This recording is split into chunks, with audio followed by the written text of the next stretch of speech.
المكتب التنفيذي ديال المنظمة الديمقراطية للشغل كيطلب بتعزيز الحوار الاجتماعي القطاعي في مختلف الوزارات والمؤسسات العمومية، وكيأكد على ضرورة تسريع الاستجابة للمطالب المرتبطة بتعميم الزيادة في الأجور ومراجعة القوانين الأساسية في مجموعة من القطاعات بحال الجماعات الترابية، الثقافة والاتصال والتشغيل ومفتشي الشغل والسكنة والتعمير والوكالات الحضرية وبنك المغرب، التعليم والصحة والموانئ والتكوين المهني.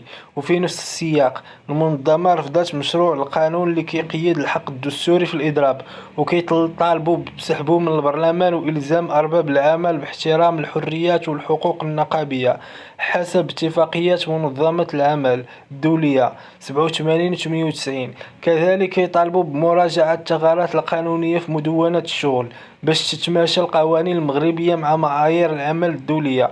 من جهة أخرى النقابة دعت لضرورة معالجة المشاكل اللي كتواجه المقاولات المغربية بسبب الاحتكار والضرائب الثقيلة، وكيطالبوا بتصحيح القانون المتعلق بمقاولات التدبير المفوض وحماية حقوقها، وتنزيل القانون ديال الوكالات العقارية والتجارية، وتشجيع المستثمرين المغاربة على الاستثمار في بلادهم مقابل تحفيزات ضريبية. النقابة شدات على ضرورة تطبيق الفصل 8 من الدستور لتنظيم الحق النقابي بقانون شفاف ومعايير واضحة، مع مراجعة المراسم المنظمة لانتخابات مناديب العمال واللجان الإدارية وانتخابات المأجورين. فيما يتعلق بأزمة طلبة الطب، المنظمة عبرات على تضامنها المطلق معهم في النضال المشروع ديالهم، وكيحملوا وزير التعليم العالي لمسؤولية استمرار هذه الأزمة اللي عمرها ما وقعت في التعليم المغربي. وفي الأخير المنظمة دعت لمراجعة شاملة لنظام التقاعد باش تضمن تقاعد كريم بزيادة في المعاشات بأثر رجعي ورفع الحد الأدنى للمعاش 3500 درهم، واقتراحات إلغاء الضريبة على الدخل بالنسبة للمتقاعدين وتجنب الحلول الترقيعية. بالنسبة للتحليل ديالي كقناة أطروحة كنقول على أن هذا المطلب كيجي في واحد السياق اللي كتعاني فيه القطاعات العمومية من تأخر في تنفيذ الوعود اللي دارتها الحكومة، خصوصا فيما يخص الزيادة في الأجور وتحسين ظروف العمل. الطلب ديال سحب المشروع القانون المرتبط بالإضراب كيعكس واحد الرغبة في حماية الحقوق النقابية قدام الإجراءات اللي ممكن تضيق على العمال والنقابات.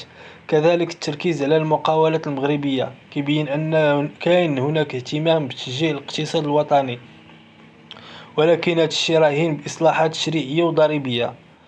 البلاغ الأخير للمكتب التنفيذي للمنظمة الديمقراطية للشغل كيحمل في الطيات ديالو إشارات قوية حول الوضع الاجتماعي والسياسي بالمغرب، فالمطالب اللي كتقدمها النقابة ليست فقط موجهة لتحسين الأوضاع المادية والاجتماعية للعمال والموظفين، بل تحمل رسالة أعمق مرتبطة بضرورة تعزيز التوازن بين الفاعلين الاجتماعيين السياسيين والاقتصاديين في ظل التحديات الكبرى اللي كيواجهها المغرب. أما بالنسبة للقراءة في المطالب الاقتصادية فالنقابة كتركز على موضوع الزيادة في الأجور ومراجعة القوانين الأساسية في عدة قطاعات استراتيجية. هذا كيعكس حاجة ملحة لإعادة النظر في السياسات الاقتصادية والاجتماعية الحكومية اللي قد تكون متأخرة عن تطلعات التشغيلة المغربية. كتزيد الضغط الاجتماعي من طرف النقابات ويشير إلى أن السلم الاجتماعي الذي طالما اعتمدت عليه الحكومات السابقة بات اليوم مهددا بسبب تفاقم مشاعر التهميش لدى الطبقة العاملة، خصوصا في قطاعات مثل التعليم والصحة والتشغيل اللي كتعتبر عماد التنمية الاجتماعية. النقابة تحمل الدولة مسؤولية تعزيز الحوار الاجتماعي، ما يشير إلى وجود فجوة بين الخطاب الحكومي والواقع على الأرض. الحكومة كانت قد وعدت في عدة مناسبات بتحقيق انفراج في الملفات الاجتماعية، لكن الواقع كيظهر على أن وتيرة تنفيذ تلك الوعود بطيئة، وهو ما يفسر تصاعد التوتر بين النقابات والحكومة. النقابة لم تكتفي بالمطالب الاجتماعية فقط، بل انتقلت إلى ساحة أكثر حساسية بانتقاد مشروع القانون المرتبط بالإضراب. هذا الانتقاد يضع النقابة في مواجهة مع توجه الحكومي نحو تقليص الحريات النقابية، وهو توجه قد يهدف إلى فرض استقرار اجتماعي على حساب الحقوق النقابية. رفض هذا المشروع يفهم على أنه دفاع على المكتسبات النقابية التي قد تعتبر بالنسبة للحكومة عائق أمام تحفيز الاستثمار وتعزيز النمو الاقتصادي. ورغم أن المشروع يمكن أن يفسر من زاوية ضمان سير المؤسسات بشكل سلس دون تعطيل، إلا أن النقابة تعتبر وسيلة لتقييد الحق الدستوري في الإضراب، وهو ما قد يؤدي إلى صدام مباشر بين النقابات والحكومة في حال إصرار هذه الأخيرة على تمريره دون توافق مجتمعي. بالنسبة للأزمة الطلابية كمؤشر، كنقول على أن المنظمة الديمقراطية للشغل اختارت الانخراط في دعم نضال طلبة الطب، وهو دعم يتجاوز البعد النقابي ليأخذ طابعا تضامنيا اجتماعيا.